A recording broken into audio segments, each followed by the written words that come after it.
وأمر أهلك بالصلاة واصطبر عليها لا نسألك رزقا نحن نرزقك والعاقبة للتقوى جرب الله أكبر আল্লাহ তাআলা বলেন হে নবী আপনি আপনার পরিবার পরিজনদেরকে নামাজের নির্দেশ করেন সরাসরি আল্লাহর নির্দেশ হে নবী আপনি আপনার পরিবার পরিজনকে নামাজের নির্দেশ করেন ওয়াসতাবির আলাইহা এবং এই নির্দেশের উপর অটল অবিচল থাকতে হবে লা নাসআলুকা রিজকা আমি আল্লাহ আপনার কাছে রিজিক চাই না নাহনু নারযুকুকা বরং আমি আল্লাহই আপনাকে রিজিক দান করি সুবহানাল্লাহ বলেন ওয়াল আকিবাতু লিত্তাকওয়া যারা আমি আল্লাহকে ভয় করবে তাদের পরিণাম অত্যন্ত ভালো হবে সুবহানাল্লাহ তাহলে আয়াত থেকে প্রমাণ নামাজের নির্দেশ আল্লাহ আমার নবীকে দিয়েছেন যে আপনার পরিবারকে নামাজের কথা বলেন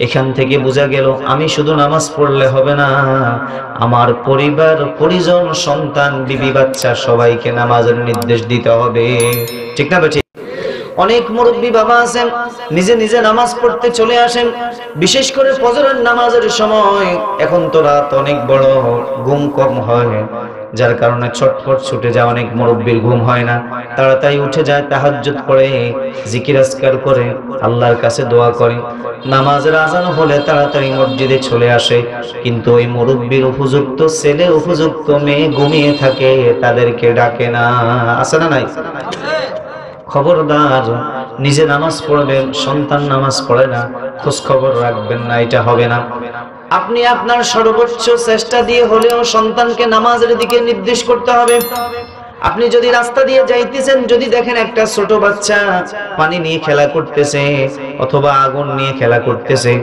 একজন বিবেকবান মানুষ কখনো স্থির থাকতে পারবে না তাড়াতাড়ি বাচ্চাটাকে পানি থেকে দূরে সরায় ফেলবে আগুন থেকে দূরে সরায় ফেলবে কারণ সে জানে বাচ্চাটা খেলা করতে করতে একটু পরে আগুনে পড়ে যেতে পারে তাহলে আপনার বাচ্চা যদি আগুনে পড়ে যাওয়ার সম্ভাবনা থাকলে আপনি যদি আপনার জীবনের সর্বোচ্চ চেষ্টা দিয়ে হলেও তাকে যদি বাঁচানোর চেষ্টা করেন আপনার উপযুক্ত ছেলে উপযুক্ত মেয়ে নামাজ না পড়ার কারণে জাহান্নামের আগুন যে তার জন্য রেডি হয়ে আস সে জাহান্নামের আগুন থেকে বাঁচাতে চেষ্টা করার দরকার আছে না না কেমন চেষ্টা সর্বোচ্চ চেষ্টা এখন আমরা বলি এই নামাজ পড়তে সে আসে না আর আমরাও বলি না না নরমে হোক গরমে হোক সুন্দরভাবে বাবা আসো আমরা নামাজ পড়তে যাই নামাজ না পড়লে তাকে সুন্দরভাবে মাথা মুছে দিবেন যে বাবা আসো আমরা নামাজ পড়তে আল্লাহর কাছে কি জবাব দিব একদিন দুই দিন তিন দিন সে বলবে আমার মা বাবা আমার কাছে এত ছোট হয়ে গেছে আমাকে নামাজে যেতে হবে কিন্তু সর্বোচ্চ চেষ্টা না করে এমনিতে মুখের উপরে একটা বলে ফেললেন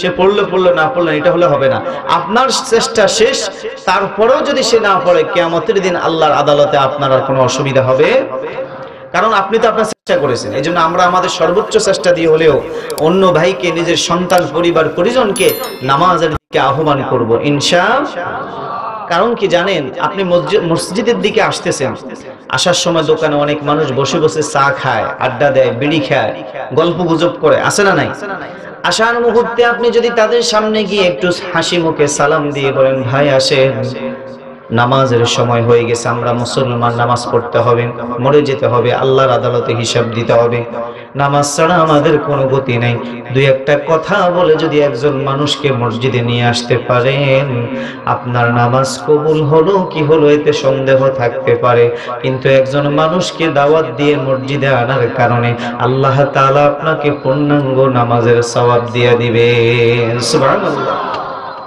এজন্য নিজে পড়বো তা না অন্য ভাইকেও পড়ানোর চেষ্টা করতে দেখেন কোরআনে কারিমে সরাসরি 82 জায়গায় সালাতের কথা বলা হয়েছে নামাজের কথা সব জায়গায় আল্লাহ বলছেন তুমি নামাজ প্রতিষ্ঠা করো কোথাও আল্লাহ বলেন না তুমি নামাজ পড়ো বলছি কি করো প্রতিষ্ঠা করো অর্থাৎ নামাজ প্রতিষ্ঠা মানে নিজেও পড়বেন সন্তানদেরকেও পড়াবেন পরিবার পরিজনকে পড়াবেন সমাজের মানুষদেরকেও নামাজি বানানোর চেষ্টা করার নামই হলো নামাজ প্রতিষ্ঠা করা তাহলে প্রতিষ্ঠা হবে এইজন্য ভাই আমরা যারা নামাজ পড়ি আলহামদুলিল্লাহ আমি ফিকির করব যে আমার অন্য ভাইরা যারা নামাজ পড়ে না আমার বন্ধু যে নামাজ পড়ে না তাকে কিভাবে নামাজি বানানো যায় এটার চেষ্টা করলেই ইনশাআল্লাহ নামাজ প্রতিষ্ঠা হবে আল্লাহ আমাকেও নামাজের সওয়াব দিয়ে দিবেন সুবহানাল্লাহ কারণ নেক কাজের সহযোগিতা করলে যে সওয়াব হবে আপনি একজন মানুষকে নেক কাজে সহযোগিতা করলেন, সেই ওই কাজটা করে যে সওয়াব হবে, আপনি সহযোগিতা করার কারণে আল্লাহ আপনাকে সওয়াব দিবেন। সুবহানাল্লাহ। এজন্য আল্লাহ তাআলা বলেন, ওয়ামান আহসানু ক্বাওলাম মিম্মান দাআ ইলাল্লাহি ওয়া আমিলা সালিহান ওয়া ক্বালা ইন্নানি মিনাল মুসলিমিন। আল্লাহ তাআলা বলেন, ওই ব্যক্তির কথার চাইতে কার কথা উত্তম হতে পারে যে মানুষদেরকে আল্লাহর দিকে আহ্বান করে। সুবহানাল্লাহ। মসজিদের দিকে আহ্বান করা কার দিকে? কোরআনের মাহফিলের দিকে আহ্বান করা কার দিকে? এজন্য আমরা শুধু নিজে পড়বো না, অন্য ভাইকেও নামাজ পড়ানোর চেষ্টা করব ইনশাআল্লাহ। বলি না, দাওয়াত দিতে হবে, বলে দিতে হবে, দাওয়াত দিতে হবে। আল্লাহ আমাদের সবাইকে তৌফিক দান করুন। জোরে বলি না আমিন। কি বলেন? কোথাও যদি খেলা হয়, যুবক ভাইরা যারা আছেন, তখন এক বন্ধু আরেক বন্ধুকে বলে, ভাই আজকে ওখানে খেলা আছে, আমরা খেলা দেখতে যাব। সবাই আনন্দের সাথে অংশগ্রহণ করতে যায়, খেলা দেখতে যায়, উপভোগ করে। ঠিক এক বন্ধু যদি আরেক বন্ধুকে বলে, ভাই আসো, নামাজের সময় হয়ে গেছে, আমরা নামাজটা পড়ে আসি। আপনার একটা কথায় সে যদি মসজিদে আসে, সে মসজিদে আসার কারণে আল্লাহ আপনাকে পূর্ণাঙ্গ নামাজের সওয়াব দিয়ে দিবেন। সুবহানাল্লাহ। এজন্য নিজেও পড়বো, অন্য ভাইকেও পড়ানোর চেষ্টা করবো ইনশাআল্লাহ। বলি দেখেন, আমি কোরআন থেকে কয়েকটি প্রমাণ আপনাদেরকে দেব, এরপর কয়েকটি হাদিস শরীফ শোনাবো। কোরআনে কারীমের সূরাতুল মুমিনুনের 9 নম্বর আয়াত থেকে আল্লাহ তাআলা বলছেন, এই সূরাতুল মুমিনুনের প্রথম থেকে সকল ঈমানদার যারা, তাদের কিছু গুণের কথা আল্লাহ তাআলা বর্ণনা করেছেন। আল্লাহ তাআলা বলেন, ওয়াল্লাযীনা হুম আলা সালাওয়াতিহিম ইউহাফিজুন উলাইকা হুমুল ওয়ারিসুন الذين يرثون الفردوس هم فيها خالدون। জোরে বলুন আল্লাহু আকবার। আল্লাহ তাআলা বলেন, যারা সালাতের হেফাজত করেন, সালাত মানে নামাজ, সালাত মানে কি? সালাত এটা আরবি শব্দ, নামাজ পার্সি শব্দ, ইংরেজিতে বলা হয় প্রেয়ার, বাংলা অর্থ হলো প্রার্থনা, দোয়া। যাই হোক, যারা সালাতের হেফাজত করেন, নামাজের হেফাজত করবে, আল্লাহ তাআলা বলেন, আমি আল্লাহ তাদেরকে জান্নাতুল ফেরদাউসের মেহমান বানায় দিব, ওয়ারিস বানায় দিব। মানুষ মারা গেলে, আমি আপনি বা আমাদের কেউ যদি মারা যায়, মারা যাওয়ার পরে আমার সম্পদের মালিক হয় কে? আমার সন্তান, ছেলে সন্তান। আমরা এদেরকে বলি ওয়ারিস। বলেন কি বলি? অর্থাৎ এটা আরবি শব্দ, ওয়ারিস শব্দের অর্থ হলো উত্তরাধিকারী।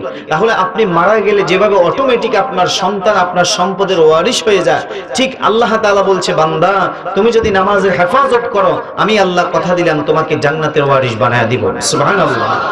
আর কিভাবে বললে বুঝবেন? সরাসরি কোরআন। যারা নামাজ পড়ে 5 ওয়াক্ত হেফাজত করে, সঠিকভাবে ইহতিমামের সাথে নামাজ আদায় করবে, আল্লাহ বলে আমি তাদেরকে জান্নাতের মেহমান বানায় দিব। সুবহানাল্লাহ। এরপরে আসেন কোরআনে কারীমের সূরাতুল মুদ্দাসসির 40 নম্বর আয়াত থেকে আল্লাহ তাআলা বলছেন, কিয়ামতের কঠিন মুসিবতের সময় জাহান্নামীরা যখন জাহান্নামের দিকে রওনা হয়ে যাবে, তখন জান্নাতি যারা হবে এদের সাথে দেখা হবে। জান্নাতীদের সাথে দেখা হওয়ার সাথে সাথে এবার জান্নাতীরা জাহান্নামীদেরকে বলবে, আল্লাহ বলছেন, ফি জান্নাতি ইয়াতাসাআলুনা আনিল মুজরিমিনা মা সালাকাকুম ফি সাকর। জান্নাতীরা বলবে, কি ব্যাপার, কি এমন অপরাধ তুমি দুনিয়াতে করেছো যার কারণে আজকে জাহান্নামের আসামি হয়ে গেছো? অথচ দুনিয়াতে একই সাথে চলাফেরা করেছি, একই গ্রামে বসবাস করেছি, আমি জান্নাতি, তুমি জাহান্নামী, ব্যাপার কি? জাহান্নামীরা সর্বপ্রথম যে কথা বলবে, আল্লাহ তাআলা বলেন, জাহান্নামীদের সর্বপ্রথম যে বক্তব্য হবে, আল্লাহ তাআলা বলেছেন, ক্বালু লাম নাকু মিনাল মুসাল্লিন। জাহান্নামীরা বলবে, দুনিয়াতে একই গ্রামে বসবাস করেছি, একই সাথে চলাফেরা করেছি, কিন্তু আমি তো মুসল্লি ছিলাম না, নামাজি ছিলাম না, যার কারণে আজকে জাহান্নামের আসামি হয়ে গেছি। নাউজুবিল্লাহ। আগের আয়াত থেকে প্রমাণ পেলাম, নামাজ পড়লে, কোরআন থেকে প্রমাণ, জান্নাতের মেহমান বানায় দিবেন কে? আর এই আয়াত থেকে বুঝলাম, নামাজ যারা পড়ে না জাহান্নামে শাস্তি দিবেন কে? তাহলে আমার মুসলমান ভাইরা, স্পষ্ট কোরআন থেকে প্রমাণ পেলাম। আমাদের দেশে অনেক ভাইরা আছে যে নামাজের কথা কোরআনে নাই, এরকম মূর্খ আছে না নাই? মানুষকে ধোঁকা দেয়, নামাজের কথা কোরআনে নাই, নামাজের কথা কোরআনে নাই, সেটা তো ঠিক আছে, তাদের কথা একদিক দিয়ে। সালাতের কথা আছে, কি মানুষকে কিভাবে ধোকা দেয়, অর্থাৎ নামাজ যে কথা সলাতও সেই কথা। তারা মানুষকে ধোকা দেয়, নামাজ তো কোরআনে নাই, কিন্তু নামাজ না থাকলে সলাত তো আছে, কি বলেন? তো সলাত মানি নামাজ, নামাজ মানি সলাত, এক কথা। টাঙ্গানি আর লটকানি, কি কন? এক কথা। যেটাই হোক, তাহলে নামাজ যারা হেফাজত করবে জান্নাতুল ফিরদাউসের মেহমান বানায় দিবেন কে? আর এইদিকে যারা নামাজের হেফাজত করবে না তাদেরকে জাহান্নামে শাস্তি দিবেন কে?